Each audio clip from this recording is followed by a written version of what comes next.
Welcome to Lossified.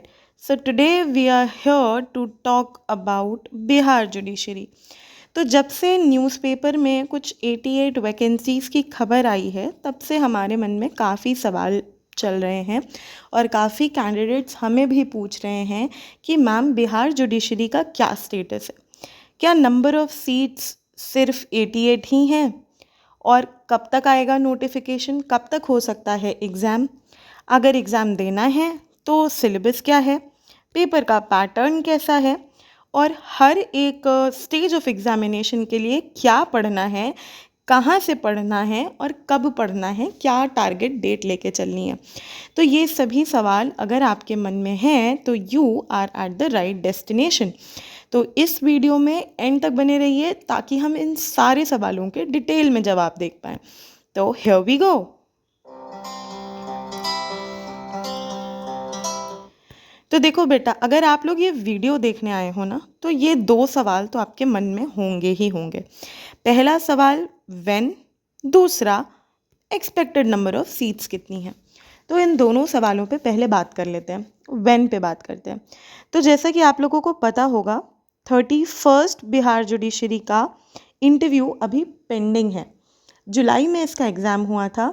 ये पूरा Bihar judiciary बहुत ही ज़्यादा डिलेड चल रहा है और 2019 में इसकी एक्चुअली वैकेंसी आई थी, फिर 2020 के एंड में प्रिलिमिनरी हुआ, 2021 में जुलाई में इसका मेंस हुआ और 2022 तक भी इंटरव्यू नहीं हुआ है। तो ये काफ़ी डिलेड जुडिशरी है 31 बिहार जुडिशरी। इसके इंटरव्यू का शेड्यूल अभी तक नहीं आ रहा, लेकिन ऐसा माना जा रहा है कि अभी एडमिनिस्ट्रेटिव जॉब्स वाले इंटरव्यू चल रहे हैं और ये जुलाई तक ख़त्म हो जाएंगे। इसके बाद 31 का शायद इंटरव्यू शेड्यूल हो। इंटरव्यू शेड्यूल होगा, फिर इंटरव्यू का रिजल्ट आएगा, इसके बाद 32 बिहार जुडिशरी पर कार्यवाही शुरू होगी। पर क्या ऐसा ज़रूरी है? ये तो हो गई लेट से लेट की बात है ना। लेट से बहुत लेट हुआ तो यही होगा कि 31 का पूरा प्रोसेस कंप्लीट होगा फिर आएगा। लेकिन जैसा कि एमपी ने किया, थोड़ा जल्दी जल्दी कर दिया, पहले प्री का फॉर्म निकाल दिया, प्री का फॉर्म भरवा दिया, इसके बाद इंटरव्यूज़ कंडक्ट करवाए, इंटरव्यू का रिज़ल्ट देने से पहले डेट बता दी प्रिलिमिनरी की। तो ये सब भी हो सकता है और हमें सबसे सून के लिए प्रिपेयर्ड होना चाहिए। तो आप मान के चलिए कि सितंबर से दिसंबर के बीच में कभी आपको ये एग्ज़ाम देना होगा, तो आप अपनी तैयारी इसी टाइम पीरियड तक की रखिए। अगर सितंबर या दिसंबर के बीच में या आपको एग्ज़ाम देना है, अक्टूबर नवंबर में भी, तो आपकी तैयारी कैसी होनी चाहिए, आज से होनी चाहिए, अभी से होनी चाहिए और कैसे किस तरीके से आगे बढ़ना है, ये सब बात हम करेंगे। दूसरी बात है एक्सपेक्टेड नंबर ऑफ़ सीट्स।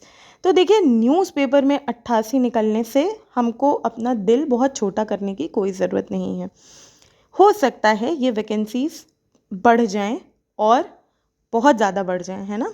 200 के अप्रॉक्स हो सकता है ये वैकेंसीज़ आ जाएं। तो एक्सपेक्ट करिए कि ये वैकेंसीज़ बढ़ जाएं और अगर नहीं भी बढ़ती हैं तो 88 भी अच्छा खासा नंबर है आगे बढ़ने के लिए। अब जब ये दोनों स्पेक्यूलेशंस की बात हो गई कि कब आएगा, कितनी सीट्स का आएगा, तब हम स्पेक्यूलेशन को छोड़ के अब हम बात करते हैं कॉन्क्रीट बातों की कि पेपर जब भी आएगा हम इसको निकालेंगे कैसे। तो पहले बात करते हैं पेपर पैटर्न की। 3 स्टेजेस में होता है, प्रिलिमिनरी जो क्वालिफाइंग है, मेंस और पीआई। यहाँ पे हम तीनों स्टेजेस के बारे में डिटेल में बात करेंगे। तो पहले आ जाओ प्री में। तो देखो यहाँ पे लिखा है जनरल साइंस 100 मार्क्स की, इसको जीएस बोलते हैं बट इसमें इंक्लूडेड है जीके और जीएस। तो जनरल साइंस और जनरल नॉलेज का 100 मार्क्स और लॉ का 150 मार्क्स। ये पेपर जो आपका है ये आपका 2 सिटिंग में होता है। पहला होता है आपका जीके जीएस का और दूसरा होता है लॉ का। ये जो जीके जीएस है, इसमें ये जो जी है इसको आप अंडर एस्टिमेट ना करें। ये जी है खतरे का जी। क्यों खतरे का जी है ये जीके जीएस? बिकॉज ये जितना जनरल लिखा है ये उतना जनरल नहीं है। साइंस तो स्पेसिफिकली जो 2020 में पेपर हुआ उसमें काफ़ी उसने बच्चों को, कैंडिडेट्स को डरा दिया, और उसका जो असर पड़ा वो उनके लॉ पे भी पड़ा। तो ये जो पहला पेपर है ना, ये आपका मूड सेट करता है एग्ज़ाम में, और ये इसीलिए इतना इम्पॉर्टेंट है। तो जीके जीएस पे बिहार में जीएस इज़ नॉट जनरल, इसको आप अभी से तैयार करिए। जीके में मॉडर्न हिस्ट्री और करंट अफेयर्स ये सब का काफ़ी रोल होता है। ये सब्जेक्ट वाइज वेटेज हम आपको डिटेल में जब प्री की स्ट्रैटेजी बताएंगे तो बताएंगे, लेकिन आज अभी हम जीके जीएस का सिलेबस तो ज़रूर डिस्कस करेंगे।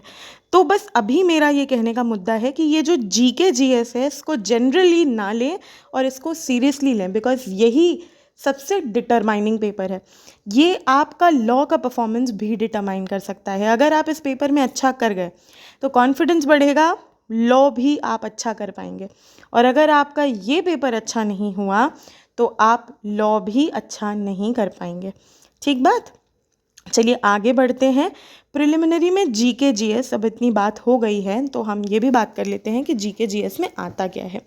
तो पहले तो समझिए कि आती है हिस्ट्री, ज्योग्राफी, ये दोनों ही इंडियन हिस्ट्री और इंडियन ज्योग्राफी हैं। इसमें भी एंशंट मेडिवल और मॉडर्न तीनों हिस्ट्री हैं, लेकिन मॉडर्न का वेटेज ऐसा देखा गया है कि ज़्यादा है, तो इसको आप थोड़ा ध्यान रख के पढ़िएगा। हालांकि आजकल जो प्रेजेंट ट्रेंड है उसके हिसाब से एंशंट का भी वेटेज इक्वली ज़्यादा हो सकता है। फिर आता है ज्योग्राफी। तो ज्योग्राफी में देखिए river system, mines, minerals, soil, है ना, फॉरेस्ट वगैरह, है ना, ये सब एरियाज़ हैं जिनसे ज़्यादा क्वेश्चन बनते हैं। वही बात जब हम वापस प्री की स्पेसिफिकली डिस्कस करेंगे स्ट्रैटेजी तो हम इसको भी लेके आएंगे। फिर current affairs, polity, governance, constitution, और ये सब जो जनरल बातें हैं ये सब तो आती ही आती हैं। बहुत बड़ा पोर्शन है आपका जनरल साइंस का। इसके लिए आप आज ही घटना चक्र से पढ़ना शुरू कर दीजिए, या फिर ल्यूसेंट से पढ़िए, या फिर किसी भी स्टैंडर्ड जीके की किताब उठाइए जिसमें साइंस थोड़ा अच्छे से इलेबोरेटली दिया गया हो, स्पेसिफिकली बायोलॉजी और केमिस्ट्री, बिकॉज काफ़ी सवाल केमिस्ट्री से टेढ़े मेढ़े पूछे जाते हैं, जो अगर आपने 12th तक साइंस नहीं पढ़ी है तो आपको थोड़ा कष्ट दे सकते हैं। तो इसकी तैयारी आप अभी से करिए, साथ में मॉडर्न हिस्ट्री और ज्योग्राफी को रिवाइज करते चलिए। करंट अफेयर्स का इम्पोर्टेंस तो बहुत ज़्यादा है ही। तो इस तरीके से ये जो आपका जनरल वाला पेपर है which is not so general, वो हो जाएगा। अब आते हैं law subject for law syllabus for preliminary examination. तो ये है आपका पेपर 2 जो मार्क्स में थोड़ा ज़्यादा है, 150 मार्क्स का है। इसमें ये सभी पोर्शंस हैं ऊपर ऊपर के। इन पोर्शंस के अंदर स्पेसिफिकली कौन कौन से स्टैट्यूट्स, कौन कौन से एरियाज़ हैं, इनकी हम बात करेंगे जब हम इन सब्जेक्ट्स को मेंस के नज़रिए से देखेंगे। तो बिहार जुडिशरी में पहली बात आप समझ लीजिए कि प्रिलिमिनरी का syllabus is wider than mains का सिलेबस। अभी समझाऊंगी कैसे। तो देखो, प्रिलिमिनरी के लिए आपको law of evidence and procedure पढ़ना है, कॉन्स्टिट्यूशनल एडमिनिस्ट्रेटिव लॉ पढ़ना है, Hindu Muslim law, TPA, equity, trust specific relief, contract, tort और कमर्शियल लॉ, जिसमें फर्दर 4 चीज़ें हैं। एविडेंस प्रोसीजर में क्या है ये भी अभी हम देखेंगे, है ना। तो ये सभी बातें हम अभी डिस्कस करते हैं जब हम मेंस के पर्सपेक्टिव से ये देखते हैं, एविडेंस प्रोसीजर और बाकी सब चीज़ें। ठीक है, तो आते हैं सीधे मेंस पे, है ना। तो मेंस का क्या पैटर्न है कि पहले तो ये आपके 5 कंपलसरी पेपर हैं, जीके जीएस 150 मार्क्स का। अच्छा, अब इसके लिए, अब चूंकि आप बिहार जुडिशरी टारगेट कर रहे हो, अभी नोटिफिकेशन नहीं आया है और अभी ऐसे सीट्स भी नहीं आई हैं, तो आप काफ़ी हद तक मेंस ओरिएंटेड तैयारी कर रहे होंगे। तो जीके जीएस आपने जिस तरीके से प्रिलिमिनरी में पढ़ी है उससे थोड़ा डिफरेंट होता है मेंस का, क्योंकि मेंस में देखा गया है कि क्या क्या पूछा जाता है। एब्रीविएशंस पूछे जाते हैं, बुक्स एंड ऑथर्स पूछे जाते हैं, है ना, और जीके जीएस से भी थोड़े ज़्यादा जनरल और आसान सवाल आते हैं एज़ कम्पेयर टू प्रिलिमिनरी। तो जीके जीएस की तैयारी आपको यहाँ से प्री के ही लेवल की करनी है, ठीक है।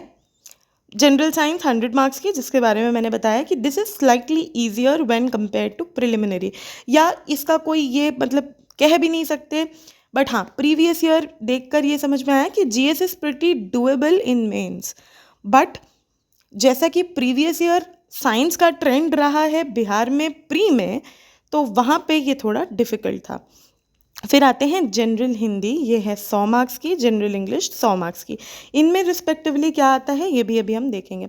फिर आता है law of evidence and procedure, जो कि मैंडेटरी पेपर है 150 मार्क्स का।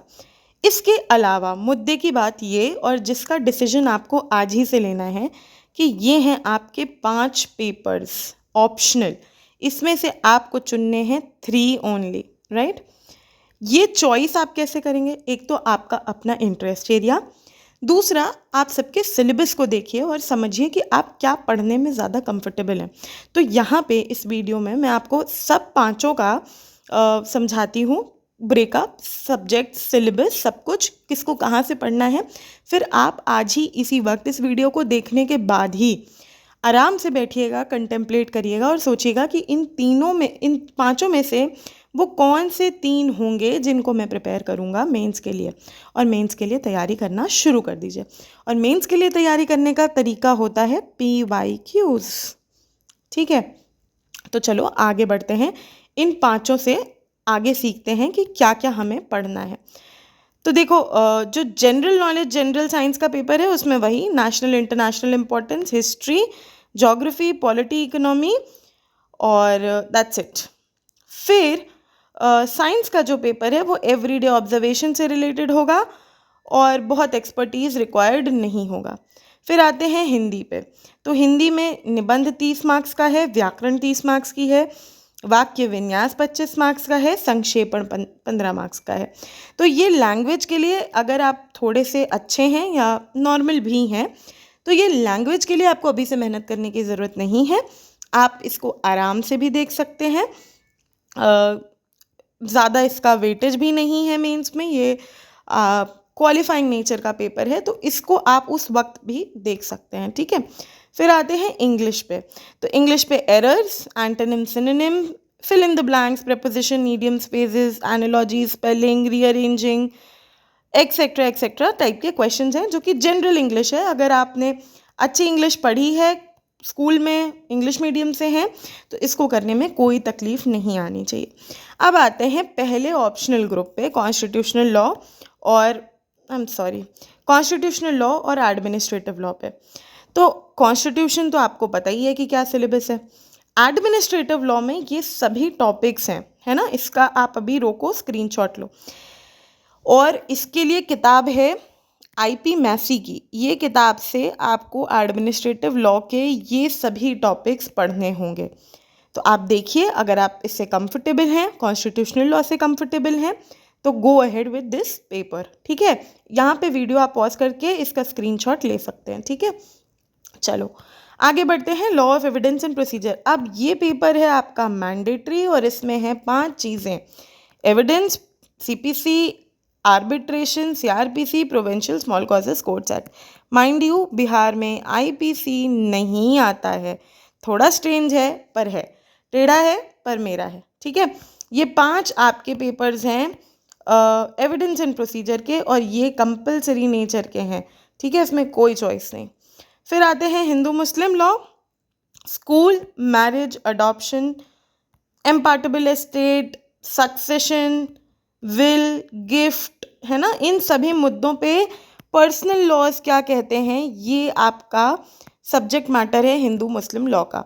तो कोई स्टैंडर्ड किताब उठाइए, पारस दीवान हिंदू लॉ के लिए, और ऐसी ही कोई अच्छी किताब मुस्लिम लॉ के लिए, और आपका हिंदू मुस्लिम लॉ का पोर्शन कवर हो जाएगा। थोड़ा वास्ट है, इसलिए अभी से इसको शुरू कर दीजिए, ठीक है।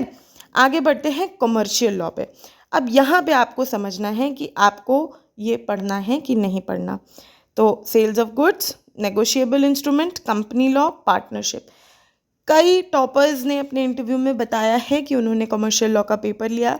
कमर्शियल लॉ का पेपर ऐसा बोला जाता है आमतौर की बातचीत में कि ज़्यादा स्कोरिंग है, हालांकि आप इस पे रिलाई ना करें। अगर आपका इंटरेस्ट है कमर्शियल लॉ में तो ही इसको ऑप्ट करें। इसका मतलब ये बिल्कुल भी नहीं है कि मैं आपको डिस्करेज कर रही हूँ, ये एक्चुअली में बहुत अच्छे पेपर्स हैं। एनआई छोटा है, सोगा छोटा है, कंपनी लॉ थोड़ा बड़ा है, बट क्वेश्चंस इसके कंपैरेटिवली, मेमोरेंडम ऑफ एसोसिएशन पूछा, comparatively limited number of questions है, पार्टनरशिप बहुत बड़ा नहीं है। तो अगर आपको कमर्शियल लॉ का पेपर लेना है तो मन मजबूत करिए और आगे तैयारी बढ़ा के रखिए, कोई डरने की बात नहीं है। बाकी इसके अलावा जो टीपीए का पेपर है और कॉन्ट्रैक्ट टॉर्ट वाला पेपर है, इसमें वही जनरल कॉन्ट्रैक्ट टॉर्ट इक्विटी, बाकी टीपीए वाले में इक्विटी है ना, और ये सब है। तो आपको क्या करना है कि इन पांचों पेपर में से ये पांचों जो पेपर यहाँ पे मैंने आपको दिखाए, इसमें से अभी समझना है कि आपको कौन से पेपर्स लेने हैं। तो देखो, ये प्रॉपर्टी एक्ट वाला जो पेपर है, इसमें इक्विटी के principle, trust, SRA, trust act, Indian trust act पढ़ना है, प्रॉपर्टी पढ़ना है। ये आप बहुत आसानी से, इसके सिलेबस में कुछ भी ऐसा नहीं है जो डिस्कस किया जाए, तो ये आप बहुत आसानी से पढ़ सकते हैं। इसके अलावा कॉन्ट्रैक्ट टॉर्ट में वही आप एक स्टैंडर्ड किताब लें, अवतार सिंह या आर के बांगिया, है ना, और उससे आप अपना कॉन्ट्रैक्ट और टॉर्ट्स मजबूत कर सकते हैं।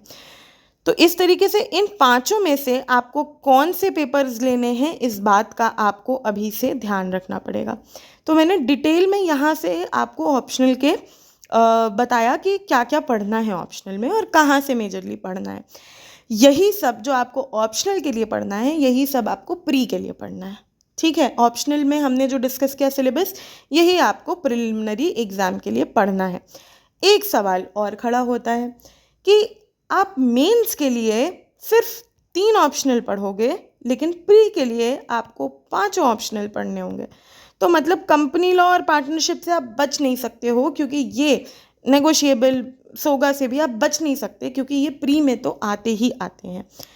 तो इस तरीके से आपने समझा होगा कि बिहार का जो सिलेबस है, ये है काफ़ी ज़्यादा वाइड। पॉपुलेशन स्टेट की ऑब्वियसली ज़्यादा है और काफ़ी टाइम से ये 31 चल रहा है, तो काफ़ी बैचेस भी हैं। Competition is going to be very stiff, है ना। I am not discouraging you, but हमें ऑनेस्ट तो एटलीस्ट खुद से होना चाहिए। तो अगर आप बिहार प्लान कर रहे हैं, then this is the time, this is the only time, just start, है ना। पूरी हमने स्ट्रैटेजी आपसे डिस्कस कर ली। आप अपने ऑप्शनल चुनिए और ऑप्शनल चुनने के बावजूद सारे सब्जेक्ट्स पढ़ के प्रिलिमिनरी की भी तैयारी करते रहिए। जब तक वैकेंसी नहीं आती है, कोशिश करिए कि तैयारी आपकी थोड़ी सी मेंस पर्सपेक्टिव से हो, ठीक है। बस इतना ही कहना था बिहार जुडिशरी के बारे में। इसके बाद इंटरव्यू का स्टेज है, वो आप सभी भली भांति जानते हैं कि कैसे होगा, ठीक है। बस इतनी सी बात थी बिहार जुडिशरी की।